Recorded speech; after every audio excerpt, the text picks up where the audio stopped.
Hey guys, today I'll show you a science fiction thriller TV series named Lost in Space Season 3. Spoilers ahead, watch out and take care.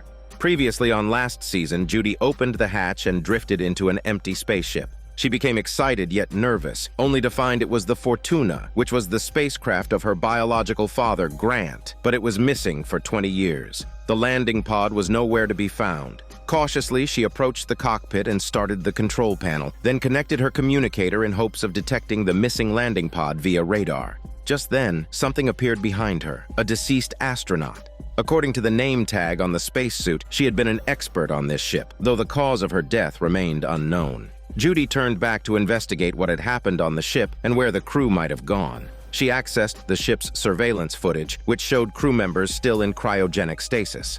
At that moment, two asteroids collided in front of the Jupiter spaceship. Their engines failed. The right one was completely disabled. The Jupiter issued a collision warning. One of the asteroids was about to strike. Penny urged Judy to return quickly. Yet Judy, nearly done with the scan, hesitated. Detecting the danger, the Jupiter activated its autopilot for an emergency landing in 90 seconds, and Will inside lost control access. The tether connecting it to the Fortuna was released. Seeing this, Judy quickly made her exit, heading outside. Everyone on board the Jupiter strapped in, awaiting the landing. Judy climbed out of the Fortuna and leapt toward the Jupiter. However, she couldn't stop her momentum and nearly floated off into space until a pair of hands grabbed her. It was June, surprisingly alive. Together, they made their way back to the cockpit. Judy asked June how she ended up on the ship, to which June quipped, "Wherever she is needed, that's where she is." The Jupiter then began its landing sequence. Soon after, an alien robot silhouette appeared on the Fortuna's screen, indicating that it might also be aboard. Fortunately, their ship landed in a valley on a planet that was silent everywhere else. They had been there for 349 days, with Will growing from a child to a young adult, while Judy and Penny remained largely unchanged. They cultivated crops and had fully equipped medical and classroom facilities. It had become a suitable place to call home. However, they faced dangers, including frequent meteor showers, though luckily none had hit their valley yet. To repair the damaged ship engine, they continuously gathered pure titanium ore, but the process was much slower than expected. It should have taken a few weeks, but a year had passed without completion. Will was in charge of smelting the pure titanium ore. As they grew, the three individuals communicated less and grew apart, but it seemed that the robot was also helping them. Judy managed to contact the surviving crew of the Fortuna spacecraft and ignited the rocket. Despite numerous attempts, they ended in failure once again. Meanwhile, on this planet, Penny found herself sweetly in love, though not with her former boyfriend, Dar. On another planet, Judy's father, John, and his party were not so lucky. In their quest to locate the mothership and destroy the remaining supplies, they disguised themselves and searched through a perilous area filled with aliens. To avoid detection by alien robots, they had to turn off all electronic devices, which attracted the robots like blood draws sharks. During their search, one man found a box containing a flashlight. He needed to remove and take the batteries, but in his panic, he turned on the flashlight. He tried to turn it off, but it was too late. The flashlight's beam had already drawn the attention of the robots. John had to hide and could only watch helplessly as his companion was killed by the robots. Meanwhile, back on the spaceship, Dar heard the alarm sound. An incoming meteor was detected. He hurriedly activated the alarm, and under his command, the children quickly took shelter in the bomb shelter. Just as everyone entered, the meteor exploded and dissipated in the sky. It was a drill, and they were fortunate because after living there for a year, no meteors had struck their location. However, Dar calculated that the meteors in space were increasingly colliding, and the danger to them was growing. In about 4 or 5 days, a meteor might hit them. Judy asked her brother Will when the spaceship's engine could be repaired. Will replied that with enough pure titanium metal, it would only take 4 hours to fix. They then held an emergency meeting. Using sensors, they detected a large deposit of pure titanium ore on a cliff at an altitude of 3,000 meters. Since the robots were too heavy and the rocks couldn't support their weight, the humans had to go themselves. For those without climbing experience, it was going to be a challenging task, but they had no other choice. They packed their bags and set off, determined. The group of kids was struggling as they scaled the steep cliffs.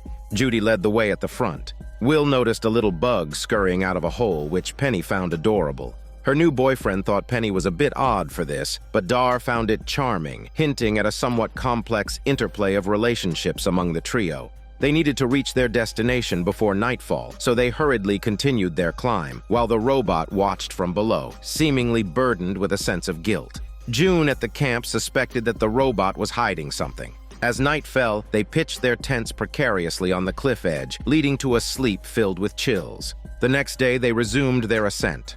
Due to the high altitude, the air grew thin and they donned spacesuits. With the help of her current boyfriend, Penny successfully reached the platform. When the boy turned to assist Dar, the latter, hindered by pride and their rivalry over Penny, refused his help and accidentally fell. Judy rushed down to check and found Dar had fractured his wrist. The boy had to take him back to camp, leaving only 3 to mine on the cliff, where fortunately the ore was abundant. Meanwhile, Will accidentally kicked a rock into a terrifying updraft that sent it soaring upward. As the night fell, they set up their tents and discussed finding the survivors of the Fortuna spacecraft when countless bugs suddenly emerged from beneath their tent, causing the tent's supports to break. These bugs seemed to feast on the rocks. Judy and the others couldn't abandon the mined ore and had to return to the cliff platform. That's when Will had an idea to fly up. Tearing a piece of fabric from the tent, Will threw it into the air and it floated upwards. After a hasty test, he deemed the idea feasible. The 3 then cut the tent into makeshift gliding suits, and holding hands, they jumped off together. The 3 children, hand in hand, then leaped off the cliff. Riding the updrafts in the gorge, they successfully floated upward just as the column they had been on collapsed. Slowly drifting towards the platform, they safely landed upon it.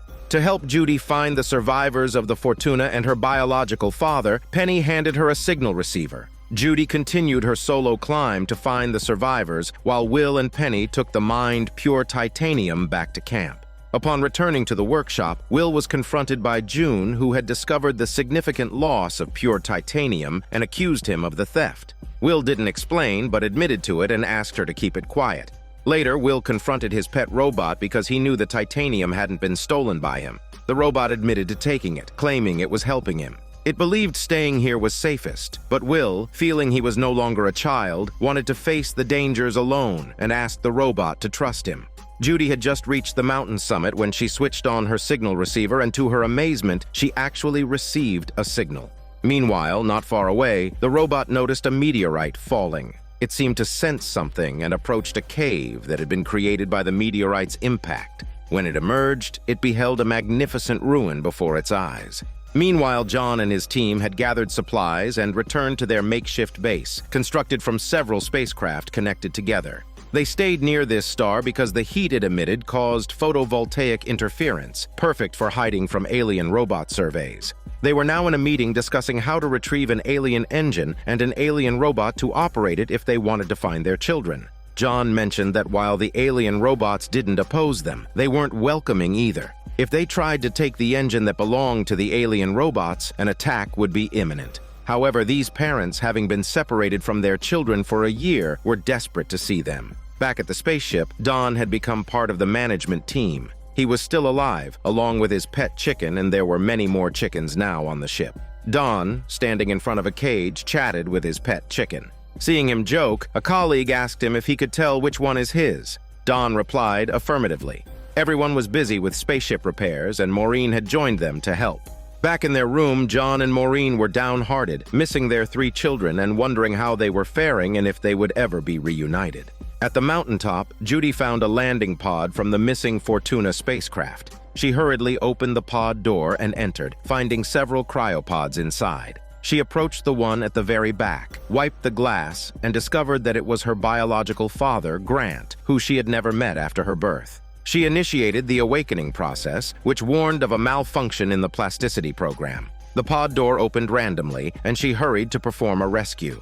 After searching in vain for a defibrillator, she tried to substitute something else, but found the cable too short. She then pulled a cable from elsewhere, powered it up, and successfully revived her father. Upon awakening, Grant asked who she was. Judy lied that she was just an astronaut, but through a conversation as Grant regained his bodily functions, he learned about the colonized planet, Judy being a captain, and the alien robots. They then decided to use a 20-year-old armored vehicle to transport all the cryopods from the landing pod. After loading all the cryopods, they put on their helmets and the old vehicle started up successfully. However, luck was not always on their side as meteors fell. When the vehicle swerved, a cryopod almost slid off. Judy crawled back to use the crane to reposition the pod. Unexpectedly, a meteor struck right in front of them. Grant swerved, nearly throwing Judy out of the vehicle, but her driving skills were good, and she was flung back in. Just then, a massive meteor hit behind them. Judy quickly adjusted the cryopods with the crane as a wave of dust from the meteor's impact threatened to engulf them. Judy returned to the co-driver's seat, and with a leap in the vehicle, they entered a large crater. The dust instantly engulfed them, but by then it wasn't as powerful, and they managed to escape the disaster. But then another problem arose. They needed to descend a 1,000-mile cliff to reach their camp. Grant questioned how they would get down. Judy confidently told him not to worry since there's always a way to solve problems, quoting her mother's often repeated phrase. Grant mentioned he knew a woman who always said that too. Of course, they were talking about the same person, Maureen.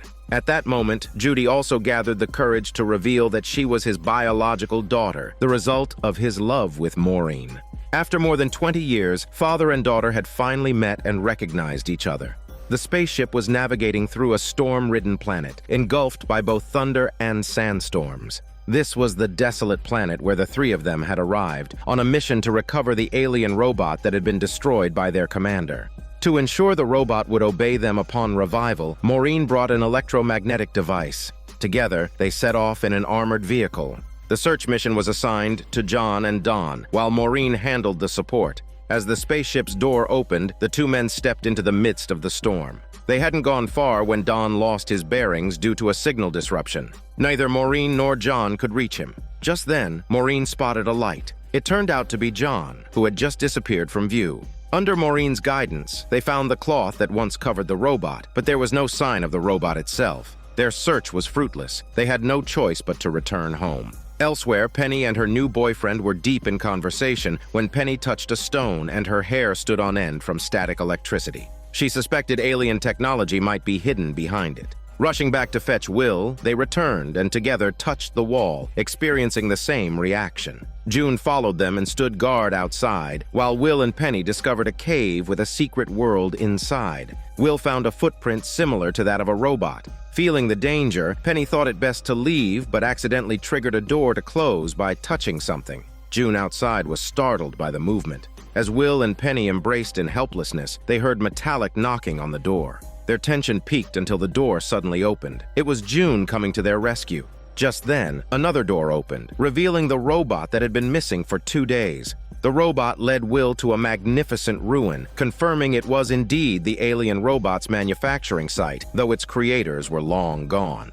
Under the robot's guidance, the group reached a chamber resembling the cockpit of an alien spaceship. The robot activated a machine that displayed a panoramic map of the universe, centering on the perilous planet they were observing. As the robot zoomed in, they saw the Jupiter spacecraft hovering above the desert planet, marked by a red light. The robot then issued a danger alert. Meanwhile, John and his group had just returned to their spaceship when Don noticed traces of the alien robot on board. John climbed up to check and saw a nearby hatch trying to open, revealing a red light outside. They prepared to capture the adversary robot aboard their ship, now that their prey had walked right into their trap. Capturing this robot could lead them to their kids.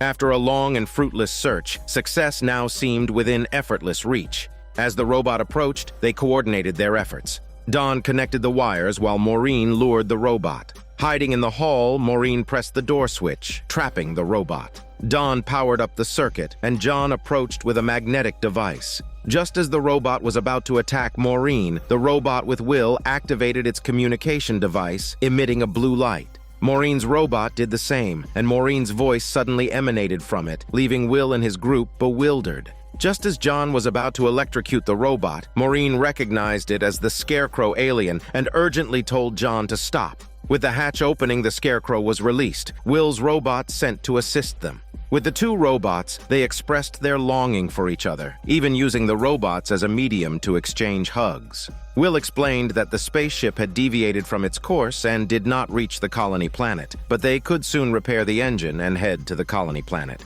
Maureen then shared the news that the robot destroyed by the commander was still alive. Although their communication was cut off, at least they knew their children were safe and had been well over the past year. Now, with possession of the robots, all they needed was an alien engine to commence their next action, so they decided to steal one. The destroyed robot was located by the silver robot, who removed a chip-like device from above and installed it into a new chassis. This one was identified as the updated robot. Then, the group of robots prepared to seek revenge on Will's behalf. Will discovered the alien relic. It was clear that the skeletal remains in front of him belonged to an alien. Perhaps aliens, like humans, create in their own image. Will stood up and saw a bridge across from him with a deep abyss below. He fired a flare, and to his astonishment, beneath the abyss lay countless alien skeletons. Driven by curiosity, Will continued to search until he reached a control panel that seemed to have alien handprints. When he placed his hand on it, there was no reaction. He then thought it might be a fingerprint lock and decided to try using the hand of an alien skeleton. With the alien hand pressing down, the control panel responded, and each button emitted a unique sound. Although he didn't understand the meanings of these sounds, he felt they were significant, so he recorded them. As he pressed the buttons, the massive cave began to shift. Meanwhile, back at the camp, Judy and the others were preparing to launch the spaceship to leave the planet. Realizing that Will had not returned, they tried to contact him through the communicator. However, they only heard strange noises and received no reply from Will. Concerned, Judy decided to investigate. June decided to accompany Judy, glancing at the toolbox before they left. They arrived at the cave, where June was extremely anxious. She feared being handed over to the police once they returned to the colony because the spaceship's oxygen was only sufficient for all the children and one adult. Now, with 2 adults present, it meant the inexperienced June had to enter the cryogenic chamber. Although Judy promised to release her upon reaching the colony, June trusted no one. Unable to get the answers she wanted, she reached behind her for a crowbar but was interrupted by a noise. In the end, June put down the crowbar. Perhaps she wasn't really prepared to harm anyone after all. Back with Will, a finger from the skeletal arm unexpectedly fell off. He quickly picked it up, supporting it with his hand, and pressed the last button. At that moment, the cave began to collapse. A crack appeared in front of him, and he jumped across it. Judy and the others also arrived just in time, but the stone door was about to close. June used the crowbar to jam the door, and Will squeezed through the gap. He quickly reached in to retrieve his camera that had fallen inside, nearly losing his arm in the process. They truly owed a lot to June's crowbar. They returned to the spaceship, ready to take off. June found Will's recording equipment and proposed it as leverage to ensure her release when they arrived at the colony. Will assured her with his honor that he would release her, as he would need her expertise to distract others while he planned his escape with the robot. In the end, they reached an agreement, and June lay down in the cryogenic chamber. As everyone took their positions, the spaceship successfully launched. The children, who had lived on the planet for a year, were finally leaving. Before takeoff, Grant told Judy that he would manually pilot the spaceship away because he didn't trust the computer system at all. He blamed the computer for trapping him in a cryogenic chamber for 20 years. Proudly, he reminisced that he wasn't chosen for the Fortuna mission for his quality of sleep, but for his ability to navigate the spaceship through asteroid belts.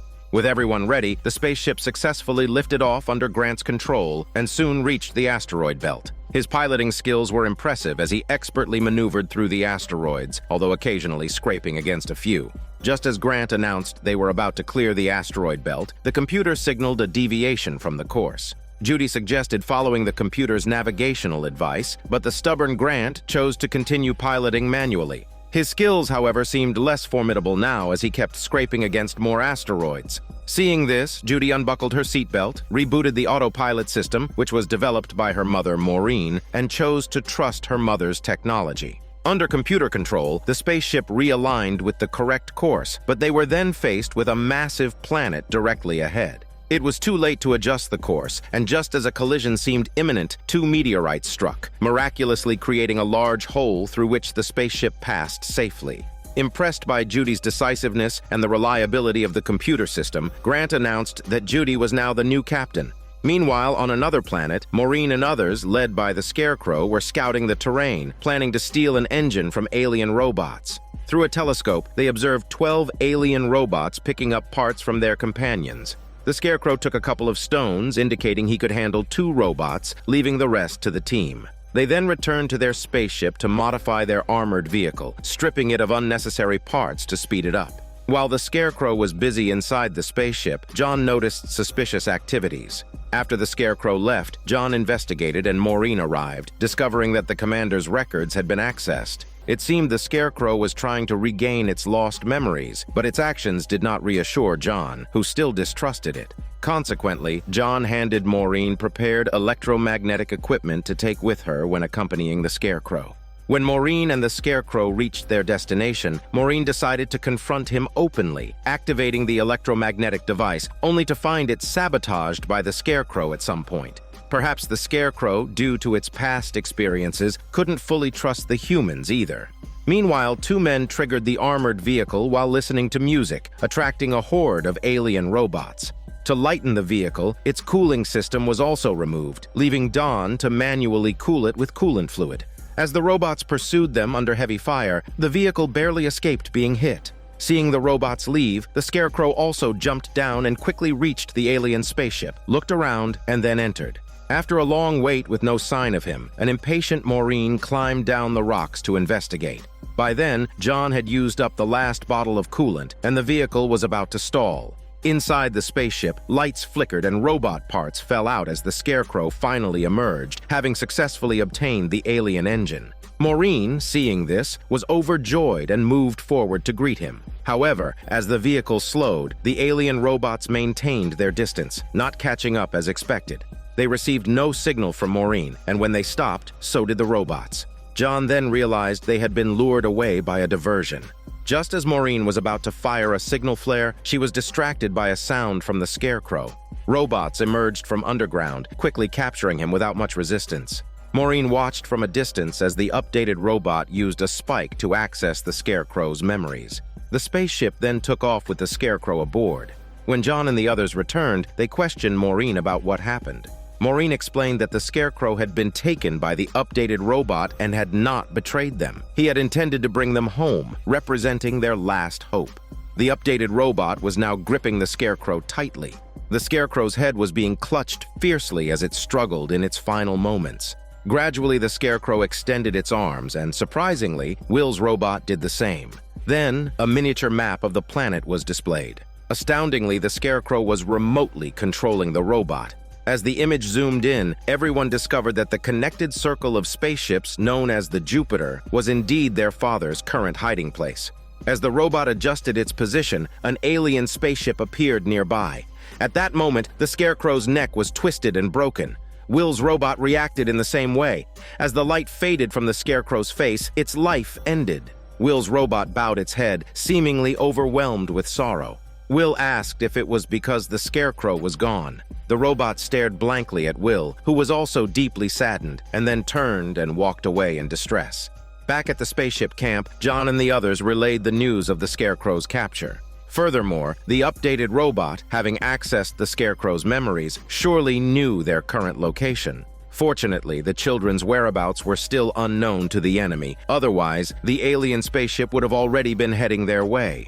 Maureen calculated that it would take half an hour for the alien ship to reach them at their current speed with the Jupiter, and they were completely unable to escape due to exhausting all their resources in a previous encounter with the mothership.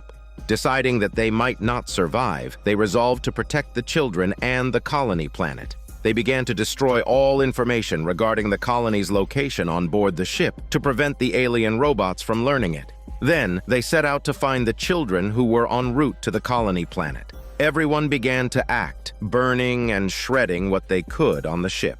Meanwhile, Judy decided to lead the children to the colony planet. However, the children wanted to rescue their parents and voted to do so. Will returned to his room and decided to proceed with his plan immediately. He took out a camera and recorded one last video. Everyone on John's side was prepared for the imminent arrival of the alien spaceship, and the desperate humans watched as it approached, ready to face their end. Just then, the radar showed a black hole opening nearby, and a spaceship was approaching. It was the Jupiter, and the children were coming to their rescue.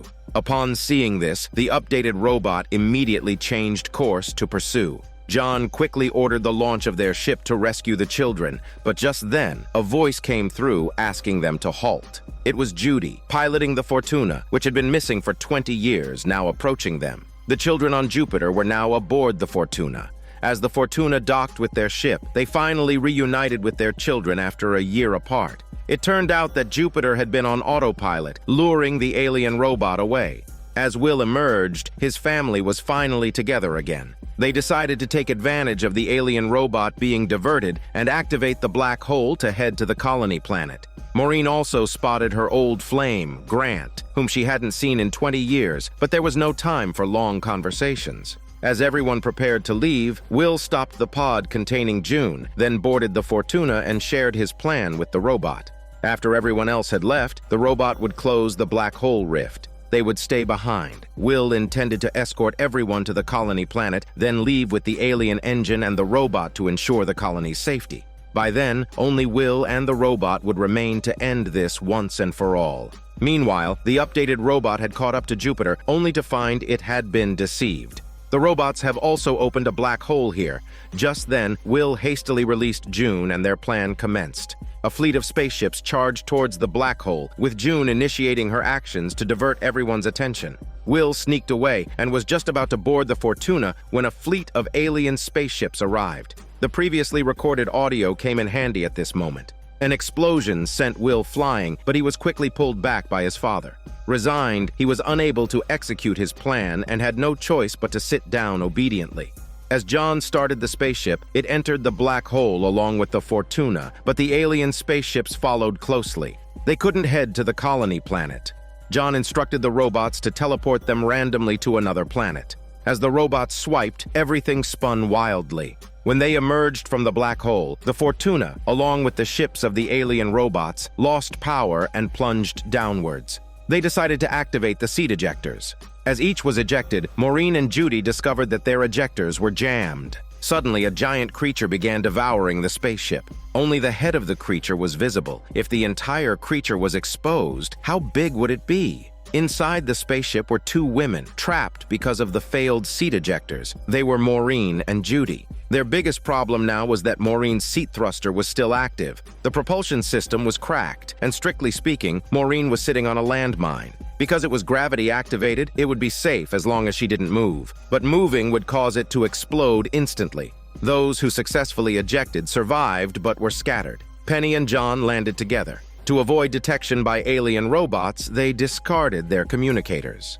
Will landed with June, but his recording communicator was damaged and fell to the ground. At that moment, Will saw that the alien robots had also survived and were emerging from their spaceship. Don was relatively fortunate, ending up with his beloved dinner companion, but it seemed his darling had her own ideas and loved to roam. While searching for his sweetheart, he suddenly felt a chill down his spine all the way to his butt and turned to find the silver robot approaching. Frozen with fear, he dared not move, but the robot did not attack him. It merely scanned him. Seeing this, he was emboldened and pulled out a knife, looking cool for all of 3 seconds before the silver robot knocked him flying like an adult toy.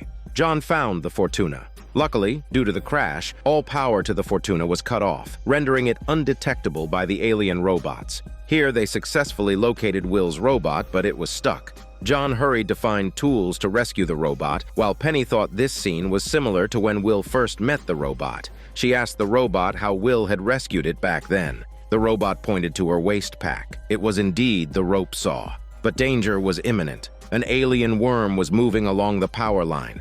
The power connected, and the Fortuna was immediately electrified. At that moment, the distant silver robot seemed to sense their activity and turned to walk towards them. John and Penny rushed to try to cut the power. John saw the electrical wires and started pulling them frantically. At that moment, Penny noticed the control panel screen, which was displaying video from the spaceship. The video showed an alien robot, indicating that it had already boarded the Fortuna. Before Penny could study it further, John had already pulled out the wires and then removed the hard drive, planning to examine it more closely later. Their priority now was to rescue Will's robot. John estimated they had 10 to 15 minutes before the alien robots might come searching. Finally, after relentless sawing, the robot was successfully rescued. But at that moment, the alien robots had not yet arrived. On the other side, the giant creature continued to devour the Jupiter spaceship. Maureen instructed Judy to release the ship's air pressure to see if it could irritate the creature's throat and force it to expel the ship. However, Judy lacked experience and the plan failed. By this time, the creature had already swallowed half of the ship. Maureen urged Judy to quickly evacuate from the rear of the ship, but how could Judy abandon her own mother? She thought of another solution. She concocted a drug that could nauseate the creature and crafted a makeshift injector to administer the drug. However, the creature's skin was too tough and Judy's shoulder was already injured, so this plan also failed. Maureen urged Judy to escape through the airlock. Judy replied that if her mother didn't leave her behind, she wouldn't leave her mother either. Judy found the box that Dawn had used to save Penny and the others before. She then used liquid nitrogen to freeze the device under the seat, delaying the explosion by a few seconds. This brief delay was just long enough for Maureen to hide in the box. As Maureen and Judy took cover in the box, the seat exploded. The blast likely discomforted the giant creature severely, causing it to expel the ship. They succeeded. On Will's end, he was reaching for his backpack while balancing on a tree branch at the edge of a cliff. Just as he was about to grab it, his hand slipped and he fell, only to be caught by an approaching robot. They were reunited. At that moment, the silver robot located the updated robot, its red light seeming to display something. In another spaceship, two women were tidying up when they heard the sound of metal striking. Armed with tools, they went to investigate and saw the hatch being cut open. As the hatch flew off, they discovered it was just John and the others returning, a false alarm. Although startled, they were relieved that everyone was safely back. They needed to quickly repair the spaceship and leave. John and Will went out to check the surroundings. Through a telescope, they saw Don approaching with his pet chicken. At that time, the silver robot had just found where Will had dropped something. While Maureen repaired the spaceship, John showed him footage from the hard drive they had retrieved, which showed that the alien robot had scanned a cryo chamber containing Grant, recorded 5 years ago, around the time the alien spaceship had crashed on Earth. Don returned and told them about his recent encounter with the robot's scan. Maureen speculated that the alien ship's crash on Earth might have been caused by the scan completing on Grant. The scan might reveal all of a person's experiences, meaning they could potentially use this information to locate the colony planet, as Don had previously visited it. Armed with this knowledge, Will decided to resolve the matter. He grabbed his backpack, took the recording card from his damaged communicator, and installed it in a new device. Then he stepped on the gas, but found his path blocked by a robot. Will told the robot to stay and protect his family, confident he could handle the situation himself. The robot then returned to the spaceship, though clearly worried. Meanwhile, June entered Will's room and saw his recording, admiring Will for his bravery. As Will searched for the robot to make the updated robot find him faster, he turned on the car lights and music. Sure enough, the robot was instantly attracted. Meanwhile, John and others were frantically preparing for takeoff, faced with a critical issue: how to trap the updated robot here and prevent it from reaching the colony planet. But John raised a doubt. Just an hour earlier, the alien robot had scanned Dawn and learned the location of the colony planet, so why hadn't they left yet? He thought that perhaps the colony planet wasn't the true goal of the alien robots. Maybe it was Will they were after, seeking something from him. Maureen went looking for Will. When she arrived at his room, June told her she was too late. Will had already left to intercept the updated robot. June then handed Maureen a camera, saying it contained a message for them. After watching the video, Maureen urgently informed everyone to start the spaceship and begin searching for Will's location. Meanwhile, the pet robot was lost in memories, recalling being captured by the silver robot, which kept asking how Will managed to change the pet robot's programming to make it obey his commands. By then, Will had confronted the updated robot, which had just activated its claws, but was immediately shut down by the recording on Will's communicator. As the two subordinate robots left, Will cautiously approached. By now, Will had figured out the updated robot's intent. It wanted to understand the experiences Will had had with his pet robot amidst the fiery tree, for it was from that moment that the robot had changed. Will felt this change was positive and asked the updated robot if it understood what programming was. The robot covered its heart as if it understood the meaning. Will then took out his backpack, which contained the skull of the alien species that created the robots. Will explained that the alien species had gone extinct for unknown reasons, and it was unclear what they had originally programmed the robots to do. None of that mattered now, as the creators were gone, and the robots could choose their own programming and make their own decisions. Will asked if the updated robot felt sad about their creator's extinction. The robot said no, as it was the one that had killed the creators. At that moment, Will's pet robot detected that Will was in danger. The updated robot was closing in on Will. Will asked why it had killed the alien species, and the updated robot replied, to eliminate its masters. Just as Will was about to activate the recording, he was violently thrown by the updated robot. At that moment, Will's family arrived to rescue him. As the hatch opened, the pet robot and everyone else rushed out, with the updated robot getting closer to Will, saying it refused to be programmed. But Will explained that he hadn't intended to program it. The pet robot saw them. The updated robot looked at Will's pet robot, saying it was now free. Suddenly, the updated robot's hand produced a long spike that pierced Will's heart. The pet robot's face immediately turned red and it went berserk. Everyone desperately ran towards Will. Fueled by rage, the pet robot easily took down the two enemy robots. Everyone rushed Will back to the spaceship. His heart was pierced, and yet he was still barely hanging on with a faint heartbeat. At this point, John was livid. He stormed outside, furious that the pet robot hadn't stopped Will from going after the updated robot alone. He berated the pet robot, saying he trusted it to protect Will. He unleashed his frustration on the pet robot, who appeared deeply upset and turned away. Now on the spaceship, the medical facilities weren't equipped for heart surgery. They needed to get Will to a proper hospital. In the vastness of space, only the colony planet had a hospital. This was their chance not only to save Will, but also to warn the inhabitants about the impending attack by the alien robots. Thankfully, the spaceship was equipped with a cryogenic chamber that could slow Will's blood circulation and lessen the burden on his heart. They placed Will in the cryo chamber. June went to speak with the robot. Now wasn't the time to dwell on past mistakes. The priority was getting to the colony planet to save Will. With the robot now on board, the engines were fired up and the spaceship took off smoothly. The alien spaceship also launched and opened another black hole. Both ships entered the black hole. A spaceship emerged from the black hole, the beautiful planet resembling Earth right ahead. They initiated a scan and found no trace of the alien spaceship. Then they headed towards the beautiful planet, piercing through the clouds to reveal a scenic, habitable world. The spaceship landed right in front of the hospital. At this moment, June's worries surfaced. She wondered if she would be arrested. Judy reassured her by asking her to leave it to fate, since everyone faces their own karma. With the threat of alien attacks and Will in critical condition, June's issues seemed less significant. The robot was left inside the spaceship, and Will was rushed into the surgery room. June went to a ward, the very one where she had poisoned the captain with seaweed. The display showed that he would wake up in 22 hours. She glanced at him and returned to the armored vehicle, visibly anxious. John informed the Prime Minister of the colony planet about the impending alien attack. They had thought that reaching the colony planet would mean a peaceful existence, but now they faced even greater dangers.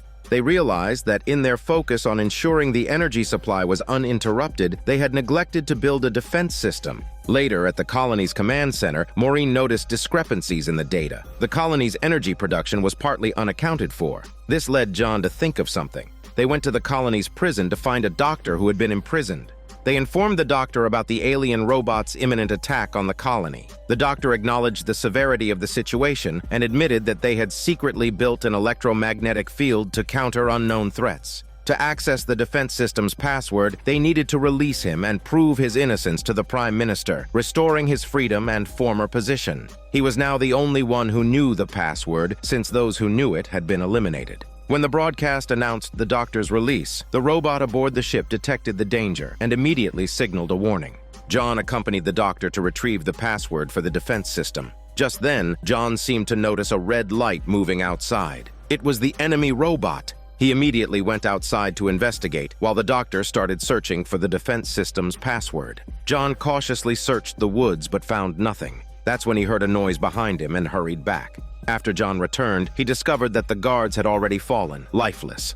Inside the room, he found the doctor also dead, clutching a note in his hand with only a few simple words written on it. Soon after, the entire colony received a danger alert warning of hostile robots. The message urged everyone to avoid approaching and to call for support immediately upon sighting. John suspected that it was the pet robot that had killed the doctor. He handed the note to Maureen, urging her to study it as it contained the last clue to the defense system's password. John then set off in the armored vehicle to hunt down the enemy robot, which at that time had indeed gone missing. Penny and Judy believed that the pet robot might have turned rogue and committed the murder. They knew they couldn't let anyone else find the pet robot first, as it would likely defend itself. Their priority was to find it before their father did, starting with seeking help from Dawn.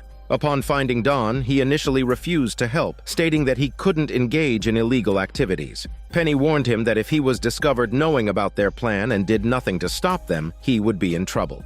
Feeling threatened, Don had no choice but to agree. As they discussed where to hide the robot, a noise suddenly emanated from the ship's cabin, suggesting someone was eavesdropping. To their surprise, Dar emerged from behind the door, turning their trio into a quartet. He worriedly told Penny that if John found out, he would surely kill him. Meanwhile, John and the commander were also on the hunt for the robot. Their detector beeped, showing a red dot at the location of the robot near a dam. At the same time, Penny and her group spotted the robot initiating a red laser scan at the dam, curious about its intentions. The pressing issue for them was reaching the robot before anyone else. Don's prowess came into play here. He swiftly turned the car and they proceeded on foot, quickly approaching the dam. As they arrived, they discovered the dam's gate had been opened. It turned out to be the pet robot, which had used a laser to open the gate. Don and his group reached the dam, which coincidentally was where Don hid his smuggled whiskey. Using a password, he successfully opened the gate, and they took an elevator up to investigate further. However, the elevator malfunctioned and got stuck. When they managed to exit, they noticed marks on the outer gate that seemed to have been left by the alien robot. Listening carefully, they realized more than one robot was present. Judy attempted to contact her father, but the thick walls blocked the signal. They decided to continue their investigation inside. Back at the colony, Will had awakened from surgery with an implanted mechanical heart. Maureen went to the colony's command center to determine the purpose of the note she held. Grant pulled her aside to share a secret. The Fortuna was not meant for exploring colonial planets as claimed, but was dispatched to investigate a black hole rift caused by an alien engine. The government had encrypted communications with the Fortuna to prevent public panic, using words as encryption keys. Thus, the note Maureen held was likely the password. Afterwards, they found the commander's widow, who provided a video of the commander. By analyzing the words he spoke in the video, they activated the defense system. As they recited the words, an electromagnetic defense shield slowly formed in the sky. At the dam, Judy and her group discovered alien robots destroying the turbine engines, intending to disrupt the energy supply and facilitate an alien spaceship's arrival.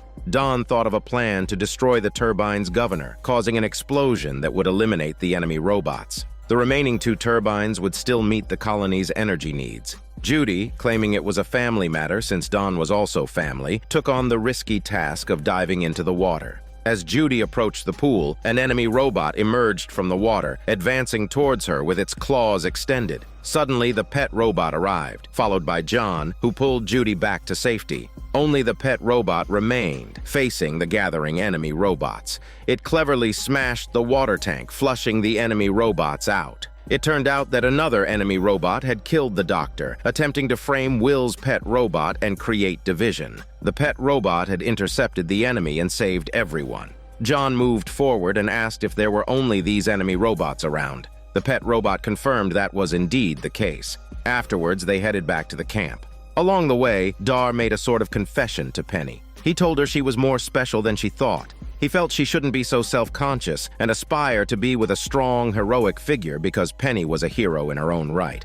Meanwhile, June was still anxious inside the armored vehicle by the lake. She heard the message that the alert had been canceled through her communicator. Then she looked at the medicine box next to her and took out a syringe, possibly planning her next move. Back in the command center, they discovered that 2 of the turbine engines were overheating. Maureen mentioned that if necessary, they could cut off the colony's energy supply to ensure the protective shield was operational when needed. Suddenly, the entire colony lost power. Will noticed something was amiss. At that moment, the command center detected a sudden spike in electromagnetic waves in the atmosphere, followed by the appearance of numerous unidentified flying objects, which indicates that the enemy robots had returned. Just moments ago, the colony's turbine engines had been sabotaged by these robots. Now, without an energy supply, the colony's defense systems were paralyzed. Maureen then devised a plan to rally all the Jupiter ships to replenish the defense system's energy, allowing the protective shield to be reactivated. She immediately set this plan in motion, and all the Jupiter ships converged and connected via cables. Meanwhile, June arrived at the hospital, holding the syringe. Will's pet robot spotted her as she looked at an unconscious officer, pondering her next move.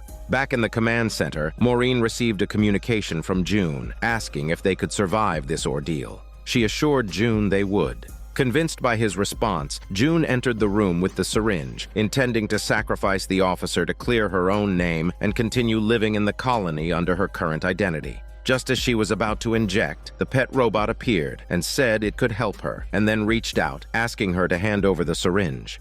At this point, all the children had been evacuated in armored vehicles to avoid the disaster. Will was also in one of the vehicles. As each ship connected, the protective shield successfully activated. However, the alien spaceship did not slow down at all. They intended to breach the shield before it could fully close. Just at the moment the shield was about to seal, the alien spaceship crashed into it, scattering debris inside the protective barrier. Inside the command center, everyone had lost control over the colony, and the shrill noise of the alien spaceship filled the air. The enemy robots had successfully invaded the planet, and their wreckage lay right in the path of the children's convoy. The children quickly disembarked from the vehicle to escape. Will noticed the enemy robots were searching for something. It turned out to be the alien engine. He then recalled why the alien species had been destroyed by their own creation, the alien robots. This engine not only had the capability to traverse star systems, but also contained a massive amount of energy. If detonated, it was powerful enough to destroy the entire planet. Realizing this, Will frantically tried to warn the fleeing people to stay away from the engine, but no one listened to him. Determined, he removed the syringe, and despite his weakness, he stepped out of the vehicle. At that moment, Penny, who had just run out, realized Will was still inside the vehicle. She turned back to find him. Will explained everything to Penny. She wanted to find her sister Judy to help, but there was not much time. Now, it was up to her. Will assured her she could do it, and then Penny set off. Penny walked amidst the ruins engulfed in flames, successfully reaching the alien engine. Just as she was about to retrieve it, a noise from behind startled her. It was Judy. With Judy's help, they managed to transport the alien engine, but Penny was frightened by the updated robot, trapped nearby, its dimly lit face signifying death. Feeling empathy for the unfortunate robot, Penny crouched down and discovered the other half of its body. She then decided to rescue the robot. Once reconnected, the robot was restored to full function and began to transform. It extended its claws but did not attack Penny. Instead, it too transformed into a robotic form. At this moment, the children searching for Penny arrived and were astonished to see the updated robot's transformation. Penny told everyone that if they revived the damaged robots, these robots would become their friends. Inspired, the group sprang into action. Judy had just stepped out of the ruins when an enemy robot spotted her. As she picked up a stone to defend herself, the enemy robot flashed its claws but then retracted them. It turned out Penny's reinforcements had arrived, each person backed by a robot. Witnessing this, Will found it incredible but realized these robots could change the course of the entire battle. Elsewhere, Dar found Penny and confessed his love. The two were finally united. Just then, Penny's robot issued a warning. A large group of enemy robots was approaching. Penny's robots confronted them, leading to a massive battle. Meanwhile, a Jupiter ship arrived in front of Will, and his pet robot helped him aboard. Unexpectedly, the ship was piloted by June. Will contacted Penny and Judy to come to their rescue, but the area was overwhelmed by enemy robots. The Jupiter ship risked being shot down if it approached, so Will devised a new plan. He realized all the robots could override their original programming, and he set out to find other robots to end the battle. Their ship successfully navigated through a black hole to a robot charging station on another planet. Will's experiences were depicted on the walls for other robots to see, but they failed to understand and left. Meanwhile, Will's mechanical heart began to fail. In a puzzling act, as a storm approached, the pet robot placed him in a hole and covered his heart with its hand, transforming its body into a protective shield. As lightning struck, the robot slowly turned to ash. When Will awoke, the pet robot was gone, but he still felt its presence. June took Will back to the ship, watched thoughtfully by enemy robots from a height. Back on the ship, Will discovered his heart now contained fragments of the pet robot. Suddenly, a command-like sound from the enemy robots was heard. They rushed outside to see a large group of enemy robots approaching. On another front, the battle between humanoid robots was nearing its end, with the humanoid robots at a disadvantage and being eliminated one by one. John and others grabbed the alien engine and fled the conflict zone, returning to the Jupiter ships. Meanwhile, Dawn was finalizing the last safeguard, connecting the ships to a reverse current to generate an electric field. As the current flowed, enemy robots above were struck down. However, the remaining robots were undeterred. As the Jupiter ship's fuel ran out, the electric field would disappear, and they were running out of time. The enemy robots outside, carrying the bodies of their comrades, were probing and waiting for the electric field to vanish. As the last of the fuel was exhausted, the ships finally ran out of power. Grant led the children onto a war vehicle to escape, while John and Maureen, carrying the alien engine, lured the enemy robots away. The robots chased John's vehicle, which was soon overturned. Maureen scrambled out and grabbed a pipe, spraying liquid nitrogen that shattered the frozen robots into pieces. However, the next robot, not fully sprayed, remained unharmed even as John struck it, sending himself flying like a Barbie toy instead. The enemy robot approached the engine and activated it. At that moment, Will returned aboard his spaceship. The robots spotted him and their claws flashed menacingly. However, Will started playing a recording, and the enemy robots immediately backed away. This was the command sound of the alien robots that Will had just recorded on that other planet. The others received Will's recording and played it one by one. Surrounded by the sound, the enemy robots couldn't stand it and knelt down. Will ordered the engine to be shut down, but the enemy robots stubbornly refused, choosing to go down fighting. Witnessing this, Will took an inexplicable action. He turned off the recording. The enemy robot's hand stabbed into Will's heart. But Will didn't panic at all because he trusted his pet robot. Then, a blue light traveled from the enemy robot's hand back to its own body. Gradually, the enemy robot transformed into a humanoid form. It turned back into Will's pet robot. It turned out the pet robot had anticipated that the enemy robots would attack Will's heart, so it had transferred its consciousness there. Then, the pet robot shut down the alien engine, and at last, they were safe. Soon after, they built another spaceship to replace the old one. With the robot's help, their work was much easier. Meanwhile, most of the enemy robots had broken free from their programming and could program themselves. Most of them left the planet.